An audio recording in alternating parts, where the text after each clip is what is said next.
I built these lights a little while ago, and I think it's pretty impressive for how much technology is packed into them. The 4 lamps can be controlled wirelessly using my Home Assistant app. They have their own motion sensor and it lights up when someone walks in front of it. Or I could use my phone to set a desired pattern on the RGB LEDs. Well, how do they work? A Home Assistant server communicates to a bridge ESP-8266 via MQTT. The bridge then sends a message to the 4 lamps using ESP-NOW, which is a communication protocol developed by Expressive. It enables for easy and versatile communication between ESP boards.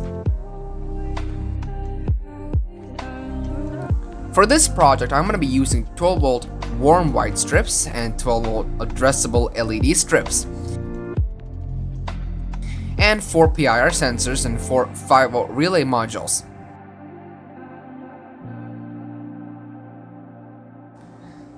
I soldered on a light-dependent resistor to each PIR sensor. There is a designated solder point for this on the sensor PCB. Doing this means the PIR sensor will only trigger under low light conditions. And here I am soldering the buck converters and the relay modules. The buck converter will convert the 12 volts from the power supply to 5 volts to the PIR sensor and the relay. These are the 12 volt power supplies I mentioned earlier, and I'm going to be mounting all of this onto my favorite material, PVC boards. I started by sticking the warm white LED strips to one side of the board, and on the other side I hot glued the power supply, the relay, and the PIR sensor. I built the general structure of the lamp and then I added a longer piece on top of it so I could mount it on the ceiling or something. And then I decided to give it a coat of matte black spray paint. After spray painting, I attached the PIR sensor. Now I did this after because I didn't want to paint over the sensor. I stuck the addressable LED strips to the front side and then I hot glued the diffuser in place.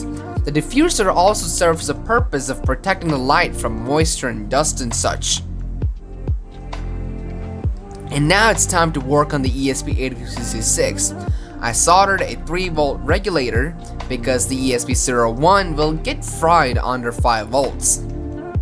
I shorted the enable pin to VCC on the ESP-01, and now it's time to upload the firmware onto it. And for that, I plugged it into a programmer module and I connected it to my computer. This is a sketch for the lamp. Up here, I included the necessary libraries like ESP-NOW, Fast LED, and the OTA libraries. And then I defined the pins for the LEDs, the PIR sensor, and the relay module. And here's a packet of data that the lamp will receive. We can remotely toggle OTA on each lamp, change the effects, and the state of the warm white strip. I'll leave a link to my GitHub repository for this project. After uploading the code, I soldered the ESP-01 with all the right connections, and then I ran a test.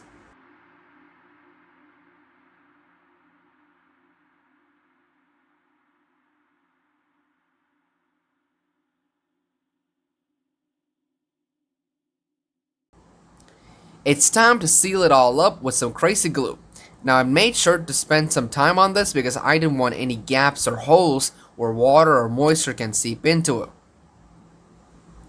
I uploaded the bridge sketch to an ESP-8266 and then I ran more tests. After that, it was just a matter of bringing it outside and mounting it. I loved working on this project. It was incredibly challenging, especially figuring out how to make it cost effective as possible. I hope you enjoyed watching me build this, and as always, take care and bye bye.